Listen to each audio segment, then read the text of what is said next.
Please, everybody have a seat. Good evening. I want to thank our wonderful hosts. First and foremost, my friend and partner, Prime Minister Harper, as well as the Canadian people and the people of Toronto for their extraordinary hospitality.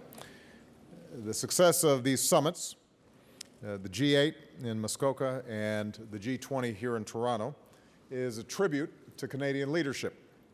I also want to thank my fellow leaders for the sense of purpose that they brought to this summit.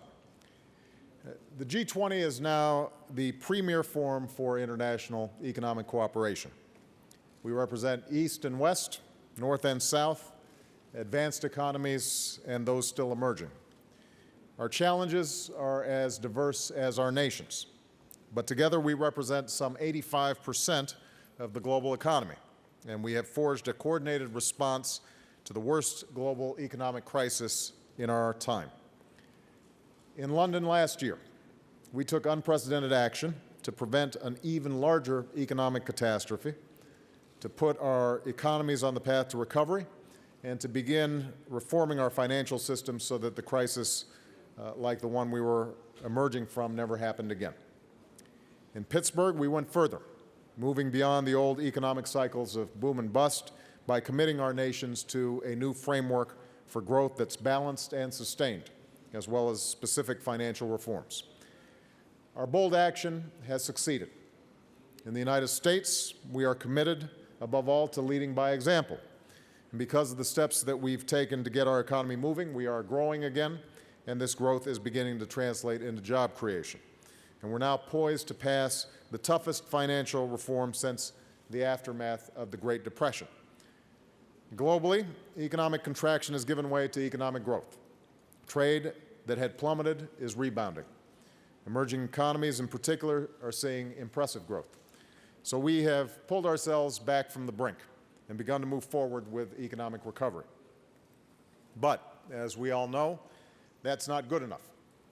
In the United States and around the world, too many people are still out of work. In too many economies, demand for goods and services is still too weak. As we've been reminded in recent months, a financial crisis in one country can have consequences far beyond its borders. And history teaches us that growth and prosperity is never guaranteed. It requires constant effort, and it requires continued leadership. So we came to Toronto with three specific goals: to make sure the global recovery is strong and durable, to continue reforming the financial system, and to address the range of global issues that affect our prosperity and security.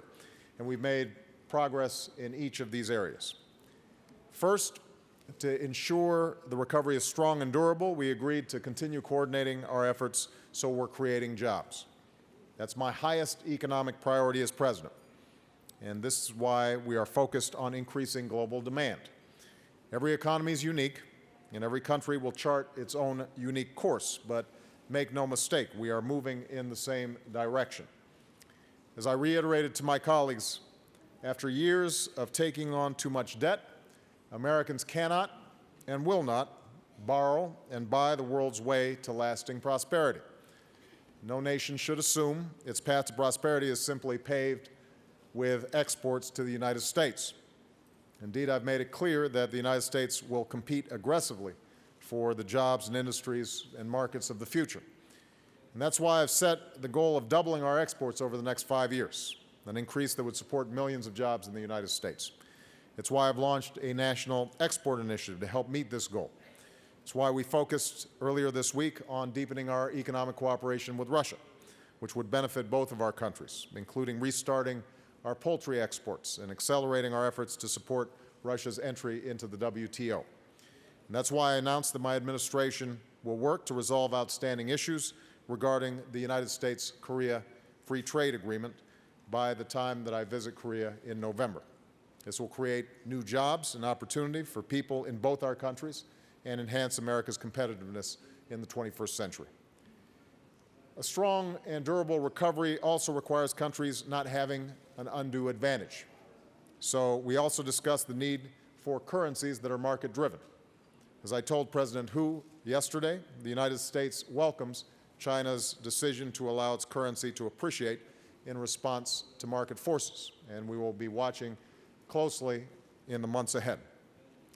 And because a durable recovery must also include fiscal responsibility, we agreed to balance the need for continued growth in the short term and fiscal sustainability in the medium term. In the United States, I've set a goal of cutting our deficit in half by 2013. A number of our European partners are making difficult decisions, but we must recognize that our fiscal health tomorrow will rest in no small measure on our ability to create jobs and growth today. The second area we focused on was advancing the goal of financial reform. Just as we're on the verge of passing financial reforms in the United States, our European partners have committed to the process we went through in the United States, a new level of transparency and a stress test for banks to rebuild confidence. Here in Toronto, we reaffirmed our commitment to the highest global standards. To maintain momentum, we directed our teams to finalize for our meeting in Seoul a global framework to ensure that banks hold enough capital to withstand the stresses of government intervention. Rules must be clear. Oversight must be strong. Complex trades, like derivatives, must be brought into the light of day. Excessive risk-taking and abusive practices must be prevented. Consumers must be protected. In short, we had to do everything in our power to avoid a repeat of the recent financial crisis. Finally, we made progress on a range of global challenges that are critical to shared prosperity. We're moving forward with the food security initiative that we announced last year, including by launching a special fund at the World Bank, which will strengthen farmers' productivity in the poorest countries. And we made progress towards a new coordinated approach so that we can invest more than $20 billion to reduce hunger and promote agricultural development. The G20 leaders renewed our commitment, made in Pittsburgh, to phase out fossil fuel subsidies. The United States has laid out our plans for achieving this goal, and we're urging our G20 partners to do so as well. This would be one of the most important steps we can take to create clean energy jobs, increase our energy security, and address the threat of climate change. And I'm pleased we endorsed my proposal to broaden the G20 agenda to include the fight against corruption. In too many places, the culture of the bribe is a brake on development and prosperity. It discourages entrepreneurship, destroys public trust, and undermines the rule of law while stifling economic growth. With a new commitment to strengthening and enforcing rules against corruption, economic opportunity and prosperity will be more broadly shared. Let me conclude by saying that I know that much of the focus coming into these meetings was on whether our nations would be divided by different approaches. But as we've proven repeatedly over the past 18 months, our nations can and have come together through the G20 to build on the foundation of our shared interests. Indeed, that's the purpose of these meetings. We can bridge our differences. We can coordinate our approaches. And we can continue our relentless focus on durable growth that puts our people to work and broadens prosperity for the world. So with that, let me take a few questions. I've got a handy list here, and I'm going to start with Darlene from AP. Thank you, Mr. President. Do you think the decision by your G20 counterparts here to endorse stiff deficit reduction goals is a repudiation of your view that cutting deficits too quickly and too fast would hinder the global economic recovery? And then if I could ask you just quickly on North Korea. You said yesterday that North Korea must be held to account for the sinking of the South Korean warship and that there must be consequences for such irresponsible behavior. What kind of punishment would you like to see imposed on North Korea short of some sort of condemnation from the UN Security Council? Okay. Thank you. Darlene, since you're the first, I'm going to give you two questions. Everybody else, let's try to stick to one, please, especially big questions. With respect to the first question, we helped to draft this communique, which reflects our policies. I know leading up to the conference, leading up to the summit, there was some sense of a divide. In fact, the policies that we've been promoting are reflected in the communique and entirely consistent with what the G20 leaders came up with. Keep in mind that we had already proposed a long time ago that we were going to cut our deficits in half by 2013. And so the time frame and the measures that have been adopted are consistent with our view that it is important for us to make sure that in the medium and long term we are paying attention to the big deficits and debts that we have out there. What we did say coming to this conference is we can't all rush to the exits at the same time. So countries that have surpluses should think about how can they spur growth and how can they spur demand. Not all of those involve stimulus. Some of them might involve structural changes in their economy. Some of them might involve passing financial regulatory reforms so that their banks are lending again.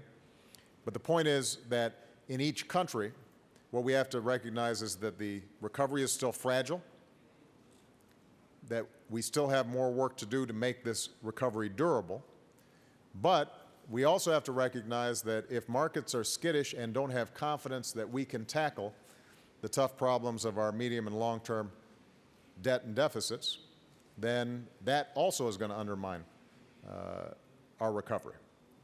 Now, there are going to be some countries, Greece being the most obvious example, that has to act immediately because they're facing a sovereign debt crisis.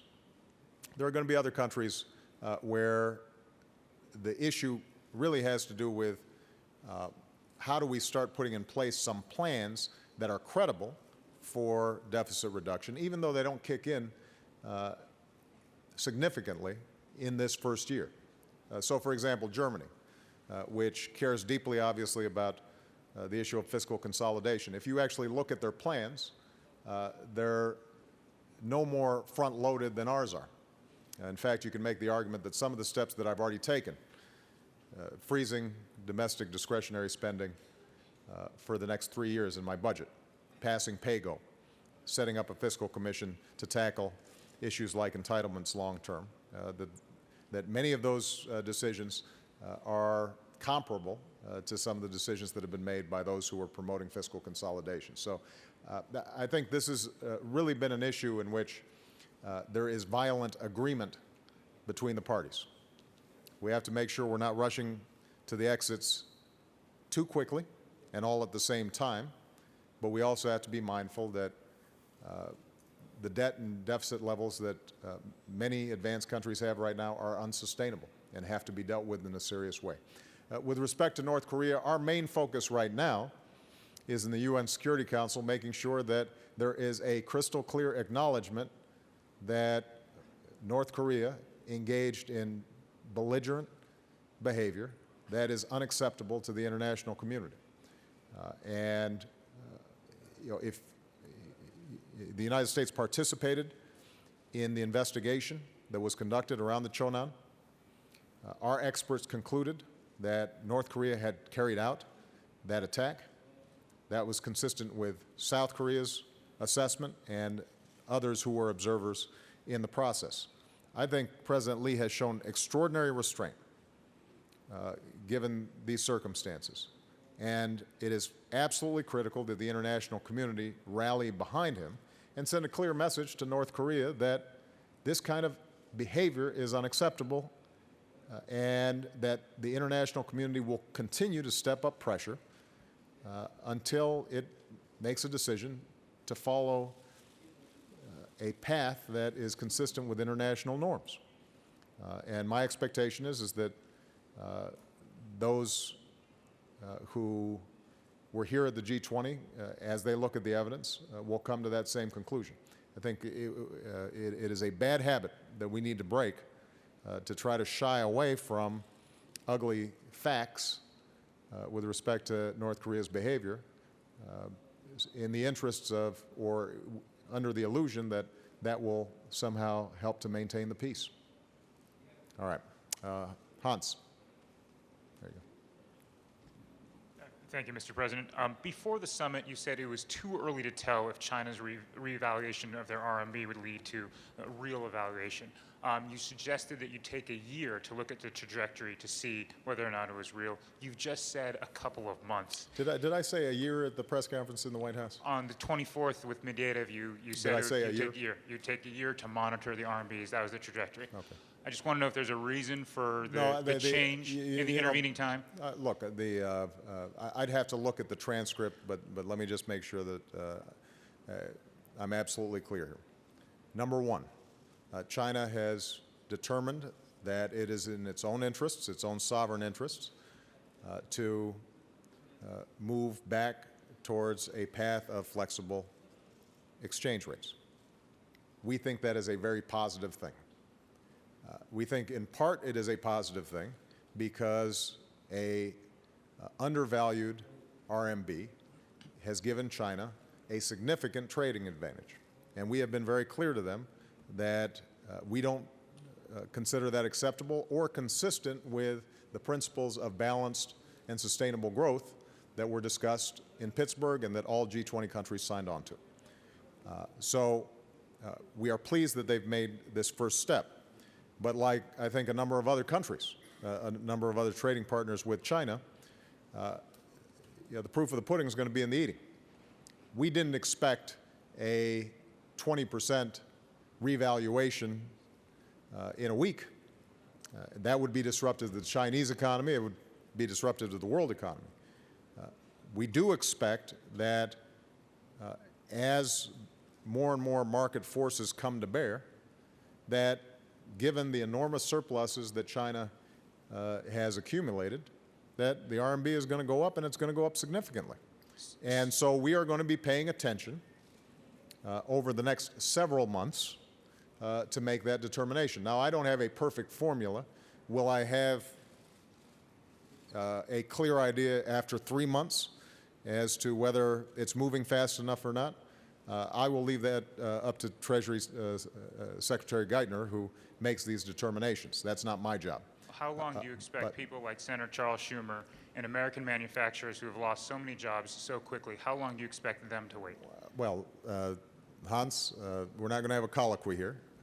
You know, my expectation is that they're going to be serious about the policy that they themselves have announced.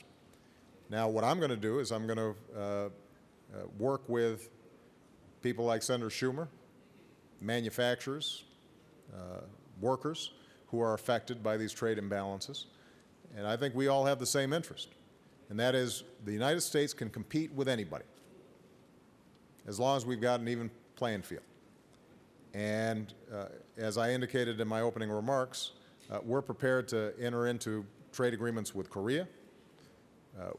One of the things that we discussed here was, is there a way to reinvigorate the Doha round, which has been stuck for a very long time? So I agree with the statement in the communique that trade can be a source of prosperity for everybody, but it's got to be a fair deal. And it's not just currency, by the way. I mean, you know, we've had discussions with our Chinese partners about what are they doing on non-tariff barriers.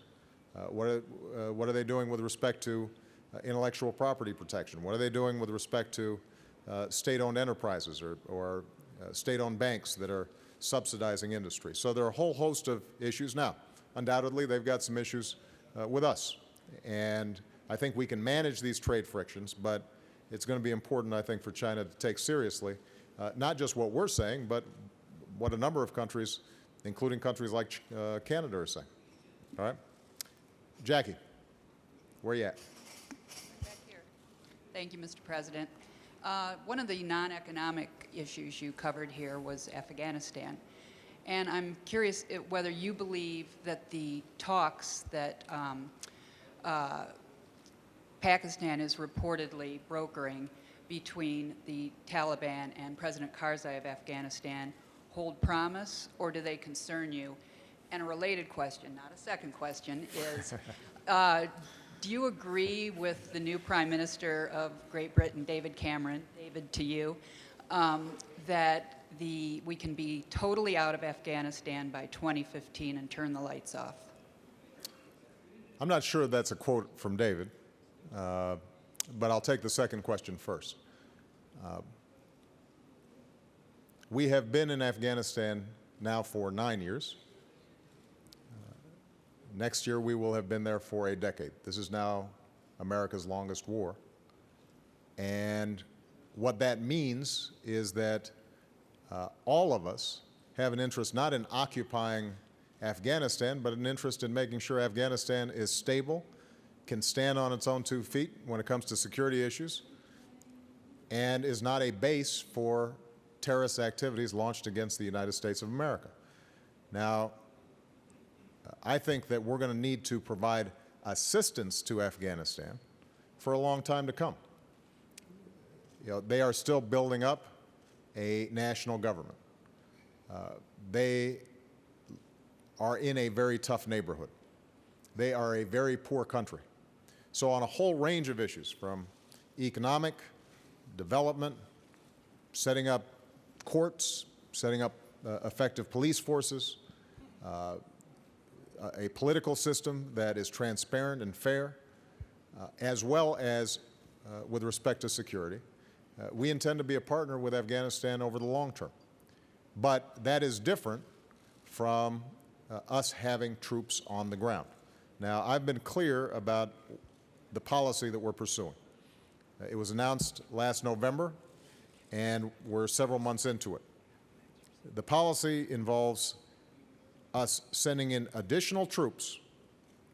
We already had approximately 68,000. We put in an additional 30,000, with the intent of providing the Afghan government the space and the time to build up its security forces,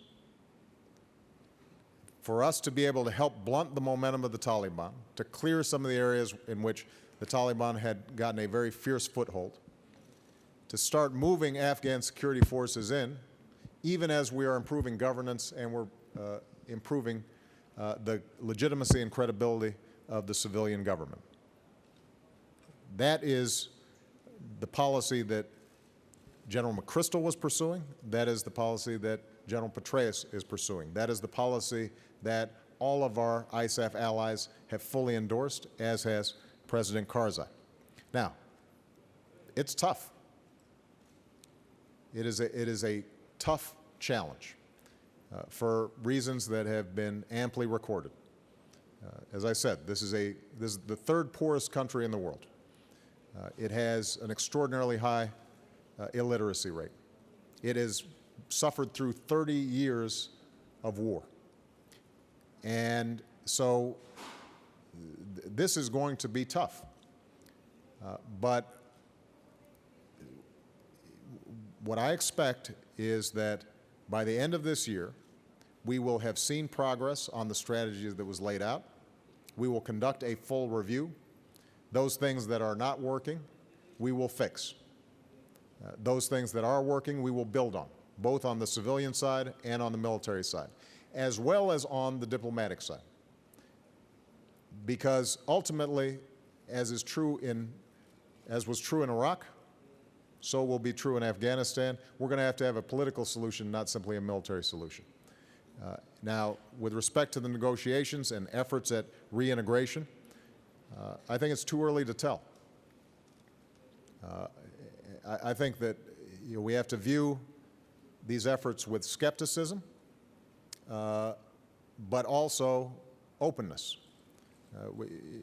The Taliban is a blend of hardcore ideologues, tribal leaders, kids that basically sign up because it's the best job available to them. Not all of them are going to be thinking the same way about the Afghan government, about the future of Afghanistan.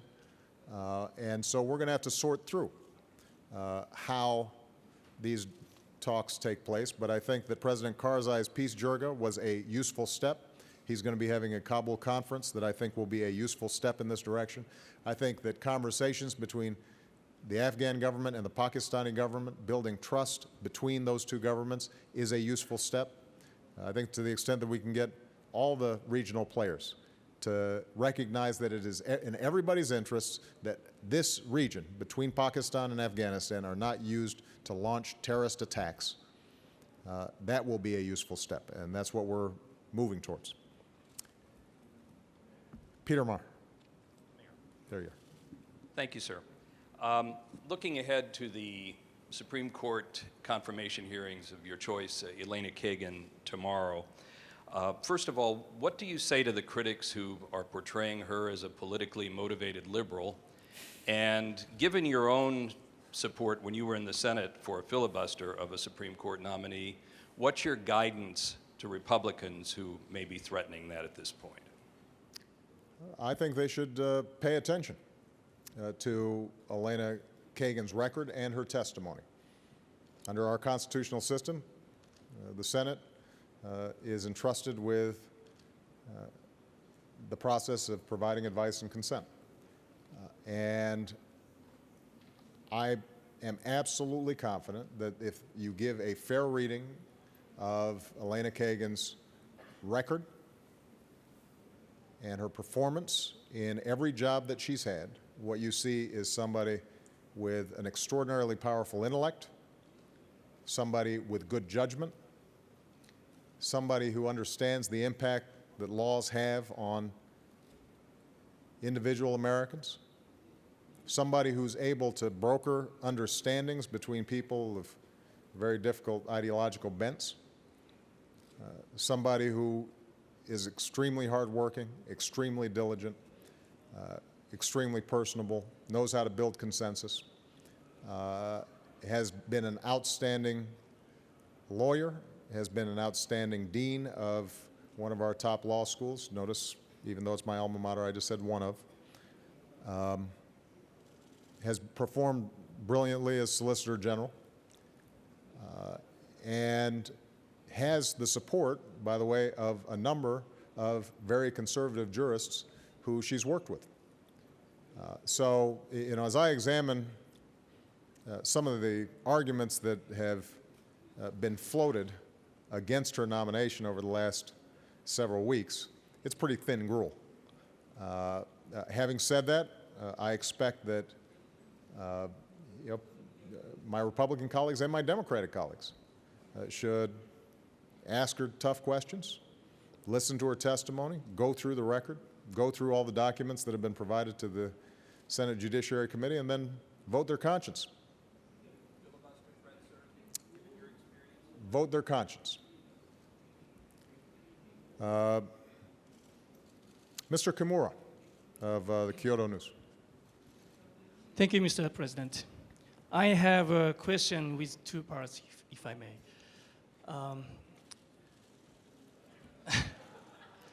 But they're related.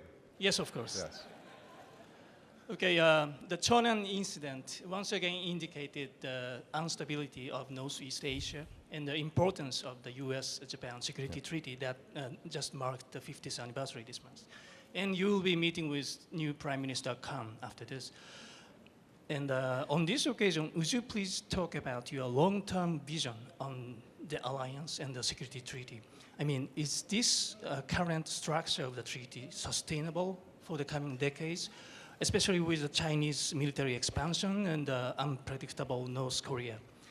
And or there would be more responsibility required on the Japanese side? And the related second part question is, in your meeting with Hu Jintao yesterday, you called for the cooperation from Chinese side to send a clear message to North Korea as a consequence. How do you look at the response so far? Is it favorable and strong enough to send a united, clear message to North Korea? Thank you. Let me answer the second question first. I had the conversation with President Hu. I was very blunt. This is not an issue where you've got two parties of moral equivalence who are having an argument.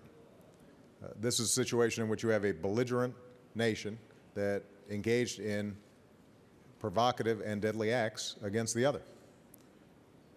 And I think it is very important that we are clear about that. Now, I am sympathetic to the fact that North Korea is on China's border.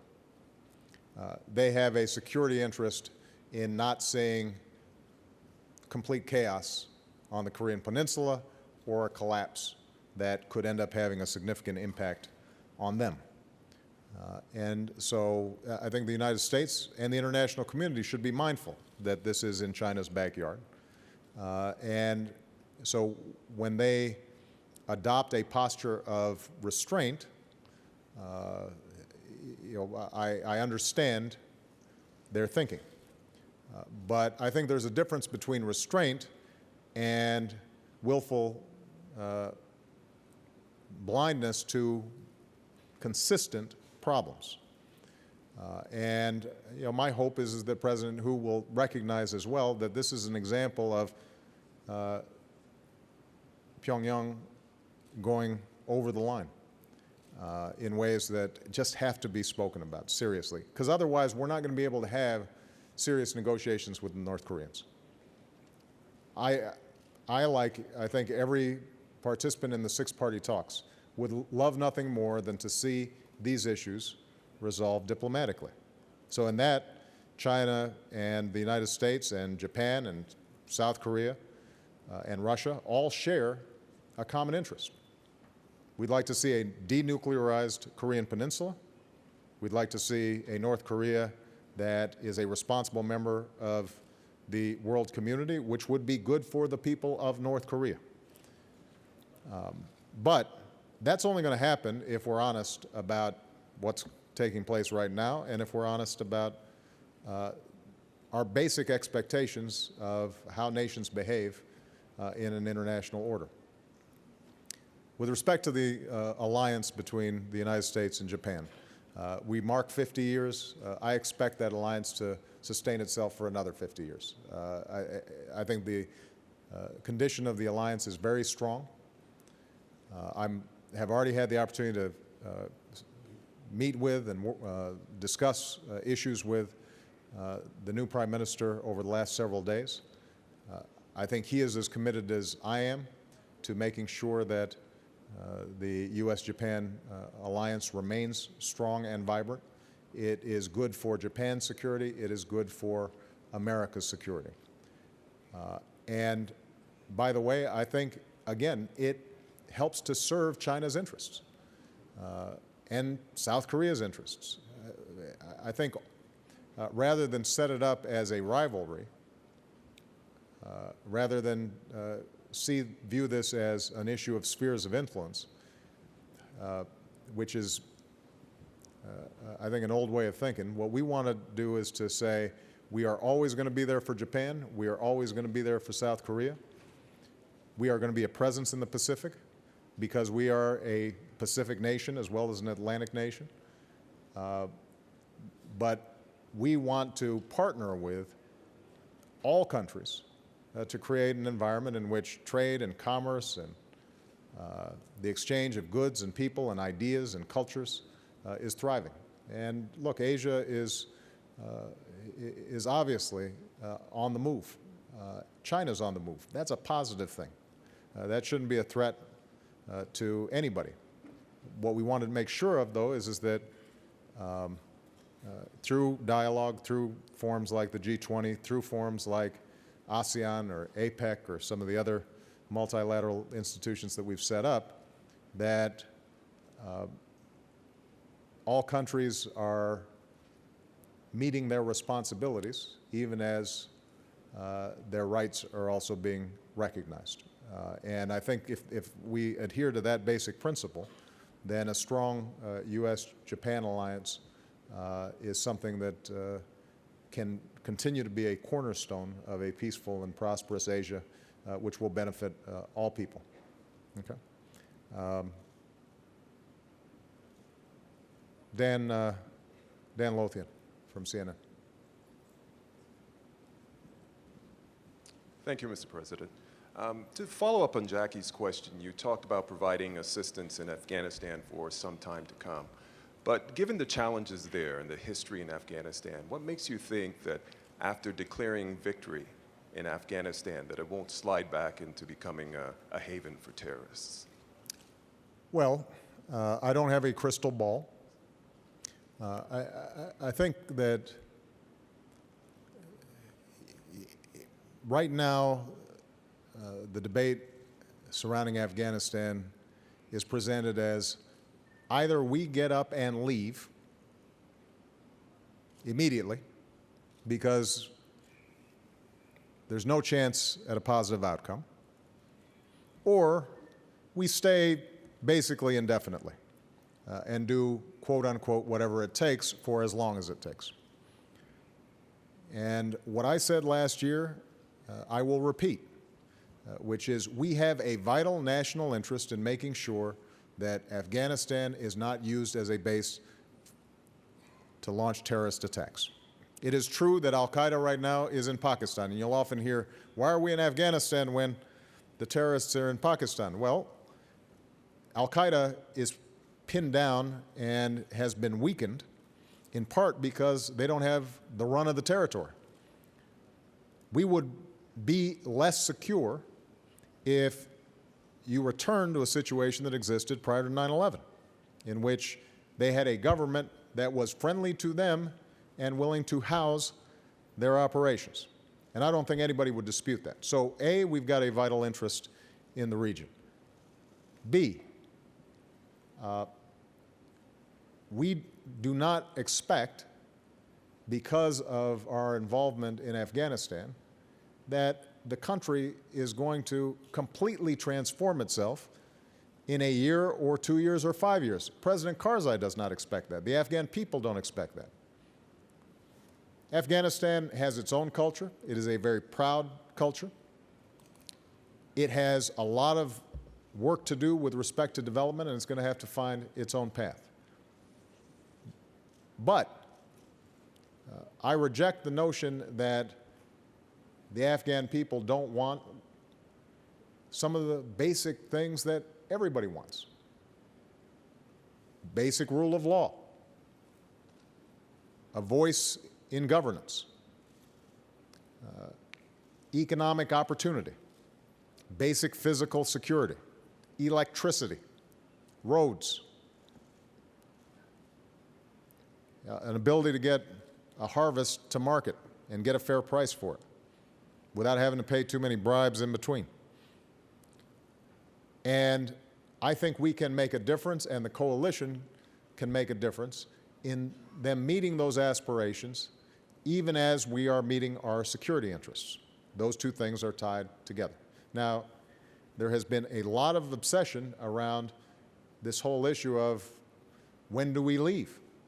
My focus right now is how do we make sure that what we're doing there is successful, given the incredible sacrifices that our young men and women are putting in. And we have set up a mechanism whereby we are going to do a review. And I've signaled very clearly that we're not going to just keep on doing things if they're not working. And that by next year, we will begin a process of transition. That doesn't mean that we suddenly turn off the lights and let the door close behind us. And if you look at what's happening in Iraq right now, we have met every deadline. By the way, there was a timetable in place, and we have, by the end of August, we'll have removed all of our combat troops from Iraq. We will maintain a military presence there. We will maintain military-to-military cooperation, and we are providing them assistance. But we're meeting this deadline. I think it is worth the extraordinary sacrifices that we are making. And when I say we, not just the United States, but all coalition members, to try to see a positive outcome in Afghanistan as well. All right, last question, Scott Horsley. Where's Scott?